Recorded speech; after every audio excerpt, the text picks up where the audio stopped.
Hello dear students, coming to the class.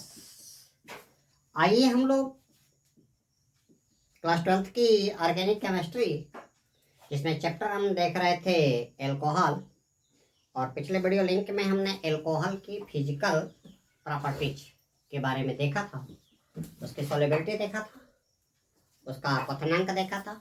ठीक है, और क्वथनांक हमने किस आधार पे देखा था? जैसे जैसे एल्कोहल में कार्बन परमाणुओं की संख्या बढ़ती है उसका मॉलिक्यूलर वेट बढ़ता है, और मॉलिक्यूलर वेट बढ़ने के साथ उसका क्वथनांक क्या करता जाता है? बढ़ता जाता है। दूसरी बात क्या बताया था? एल्कोहल के अणुओं, दो अणुओं के बीच में हाइड्रोजन बॉन्डिंग होती है, और एल्कोहल के अणुओं में हाइड्रोजन बॉन्डिंग होने के कारण एल्कोहल का उसके समावयवी ईथर उतने परमाणु भार के ईथर से क्या आता है? ज्यादा आता है। कारण क्या है? एल्कोहल के दो अणुओं के बीच में क्या होता है? हाइड्रोजन बॉन्ड होता है।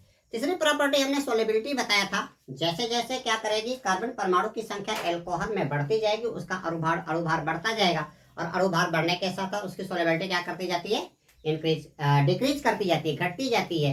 तीसरा पॉइंट बताया था कि प्राइमरी एल्कोहल का बॉइलिंग पॉइंट क्या होता है? ज्यादा होता है। उतने ही अणुभार के अगर आप आइसोमर्स ले रहे हो तो जहां पे सेकेंडरी एल्कोहल होगा उसका बॉइलिंग पॉइंट क्या हो जाएगा? कम हो जाएगा, क्योंकि उसमें एक शाखा बन जाती है, ब्रांच हो जाता है।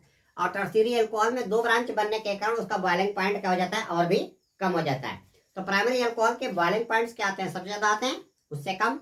समावयवी के सेकेंडरी एल्कोहल में बॉइलिंग पॉइंट क्या हो जाएगा? डिक्रीज कर जाएगा, और टर्शियरी में क्या करेगा?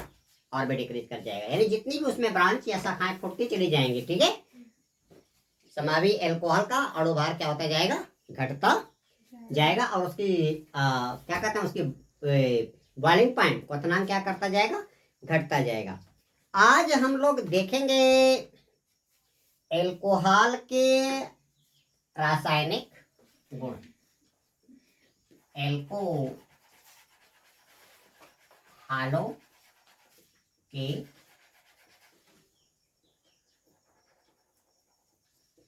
रासायनिक गुण, chemical properties of alcohol. Chemical properties of alcohol. देखो क्या है, एल्कोहल में क्या होता है? एल्किल समूह के साथ हाइड्रोक्सिल समूह किस रूप में? क्रियात्मक समूह के रूप में जुड़ा होता है। और एल्कोहल में क्रियात्मक समूह क्या है? एल्कोहल। और जल में भी क्या है? हाइड्रोक्सिल समूह जुड़ा हुआ है। तो जल की संरचना और इसकी एल्कोहल की संरचना में हाइड्रोक्सिल ग्रुप उपस्थित होने के कारण एल्कोहल के जो रासायनिक गुण होते हैं वो जल के रासायनिक गुणों से काफी हद तक क्या करते हैं? मैच करते हैं। एल्कोहलों की जो रासायनिक क्रियाएं होती हैं उनको हम दो ग्रुपों में बांट सकते हैं। ठीक है, एल्कोहलों की रासायनिक अभिक्रियाओं को दो समूहों में विभाजित किया जा सकता है। नंबर फर्स्ट, वे अभिक्रियाएं जिनमें हाइड्रोक्सिल समूह की हाइड्रोजन विस्थापित होती है। वे अभिक्रियाएं जिनमें हाइड्रोक्सिल समूह की हाइड्रोजन क्या होती है? रिप्लेस होती है, रिप्लेस होती है। दूसरा क्या? वे अभिक्रिया जिसमें एल्कोहल समूह से पूरा का पूरा हाइड्रोक्सिल समूह क्या होता है? रिप्लेस हो जाता है। दूसरा वो अभिक्रिया, वे अभिक्रियाएं जिनमें एल्कोहल की पूरी हाइड्रोक्सिल समूह ही क्या हो जाता है? विस्थापित हो जाता है। ठीक है बेटा, एल्कोहल आपका क्या? R single bond OH।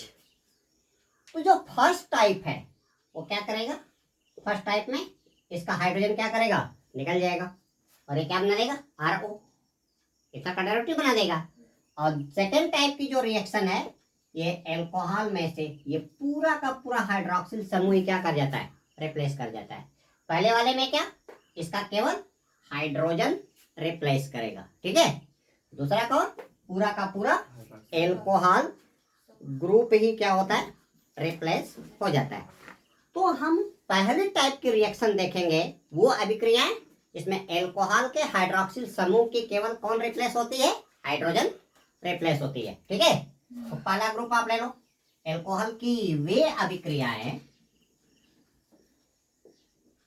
Alcohol की वे अभिक्रियाएं जिनमें हाइड्रोक्सिल या एल्कोहल ग्रुप का क्या, हाइड्रोजन परमाणु क्या होता है, विस्थापित होता है, ठीक है। तो आप क्या कराओ, एल्कोहल की प्रबल धन विद्युतीय धातुओं से क्रिया करा दीजिए। पहला आपकी हेडिंग आ गई, एल्कोहल की प्रबल धन विद्युतीय धातुओं से क्रिया। और प्रबल धन विद्युतीय धातु में कौन आएगा, जो इजिली क्या करते हैं, अपने हाइड्रोजन को क्या कर दे, त्याग कर दे, अपने बारीक कक्षा से इलेक्ट्रॉन को त्याग कर दे, यानी जिसकी आयोनाइजेशन एनर्जी, जिसकी आयनन ऊर्जा क्या होती है, बहुत ही कम होती है। और इसमें कौन आता है आपका, एल्कली ग्रुप, एल्कली ग्रुप, ठीक है। और एल्कली ग्रुप में क्या, पीरियोडिक टेबल का ग्रुप नंबर 1, जिसके सबसे बारीक कक्षा में एक इलेक्ट्रॉन, जिसका इलेक्ट्रॉनिक विन्यास क्या होता है, NS1, बारीक कक्षा में एक इलेक्ट्रॉन। और ऑक्टेट पूरा करने के लिए इजीली क्या करता है, अपने सबसे बारीक कक्षा से वैलेंस सेल से एक इलेक्ट्रॉन क्या कर देता है, लॉस कर देता है। और इलेक्ट्रॉन लॉस कर देगा तो क्या बना देगा, 1+ बना देगा। तो प्रबल धन विद्युतीय धातुओं से क्रिया आप कराएंगे। आप ले लीजिए क्या यहाँ पे, तो प्रबल धन विद्युतीय धातु में आपका लिथियम, सोडियम, पोटेशियम क्या आ गया, रुबिडियम और सीजियम, यानी पीरियोडिक टेबल का ग्रुप नंबर 1, पीरियोडिक टेबल का ग्रुप नंबर 1, जिसको आप क्या बोलते हो, एल्कली मेटल। इलेक्ट्रॉनिक कॉन्फ़िगरेशन क्या होगा इसका, NS1, बारीक कक्षा में केवल एक इलेक्ट्रॉन। तो आप क्या कराओगे, आप इसकी क्रिया करा दीजिए किसके साथ, एल्कोहल के साथ, ROH प्लस यहाँ पे आप इसकी क्रिया किसके साथ करा दीजिए, सोडियम के साथ करा दीजिए। यहाँ पे क्या कहा, इसका हाइड्रोक्सिल समूह का हाइड्रोजन क्या हो जाता है, रिप्लेस हो जाता है। ध्यान दीजिएगा, एक हाइड्रोजन निकलेगा एक एल्कोहल से, लेकिन हाइड्रोजन कभी भी परमाणविक स्टेज में ना रहेगा, ना रहेगा तो उसको किस स्टेज में ले जाओगे आप, अणु स्टेज में ले जाओगे। और अणु स्टेज में ले जाओगे तो यहाँ से H2 का हाइड्रोजन निकल गया, 2 हाइड्रोजन। 2 हाइड्रोजन देने के लिए आपके पास 2 एल्किल समूह होना चाहिए। अब यहाँ से आपका क्या किया, 2R single bond O hydrogen निकल गया, एक वैलेंस इसकी खाली। तो अब यहाँ पे क्या चला गया, Na चला गया, Na चला गया तो यहाँ पे कितने सोडियम आ गए, 2 सोडियम आ गए। तो इसको भी आपको क्या करना पड़ेगा, 2 करना पड़ेगा। तो इधर आपका क्या बन गया, 2RONA, यानी ये आपका बन गया ईथर का सोडियम डेरिवेटिव बन गया, जिसका नाम आप रखोगे सोडियम एल्कोक्साइड, ठीक है।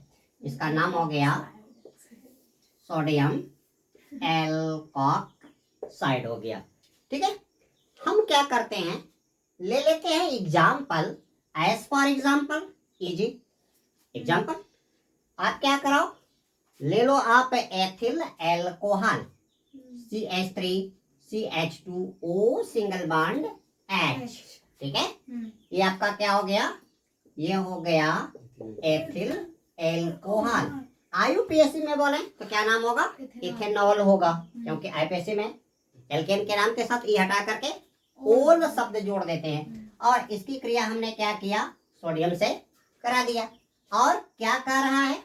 एल्कोहल की वो अभिक्रिया जिसमें क्या होती है? हाइड्रोजन टूट जाता है।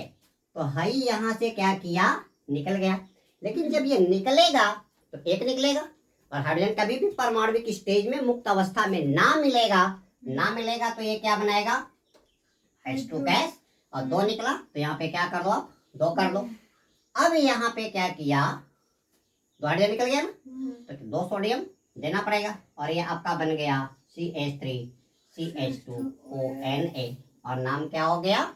सोडियम एथॉक्साइड या इथॉक्सी सोडियम। एल्कोक्सी एल्केन होता है ना, इथर का डेरिवेटिव हो गया, तो इसका नाम हो गया सोडियम एथॉक्साइड बना दिया। ठीक है। अब आप क्या कराओगे? दूसरी आपकी, अब इसको आप क्या करा दो?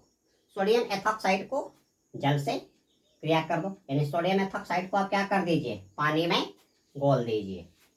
तो ये आपका हो गया CH3CH2ONA, और इसको हमने क्या कर दिया? पानी में घोल दिया।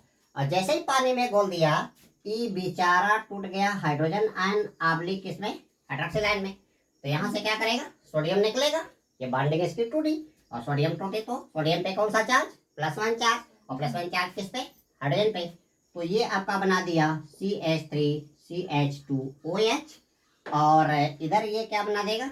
यहाँ पे OH बच गया, यहाँ से क्या निकल रहा है? Na+ निकल रहा है। ये आपका बना दिया NaOH, यानी ये आपका बन गया कास्टिक सोडा, और ये आपका बन गया क्या? एथिल एल्कोहल बन गया। ठीक है। अब आप क्या करोगे? एल्कोहल की कार्बोक्सिलिक अम्लों से अभिक्रिया करवाइए।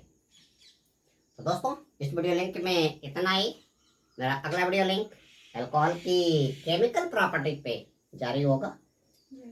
आप मेरे अगले वीडियो लिंक की प्रतीक्षा कीजिए। अभी मैं थोड़ा सा चाय पी लेता हूँ, उसके बाद जल्दी ही आपके बीच में हाजिर होऊंगा। धन्यवाद।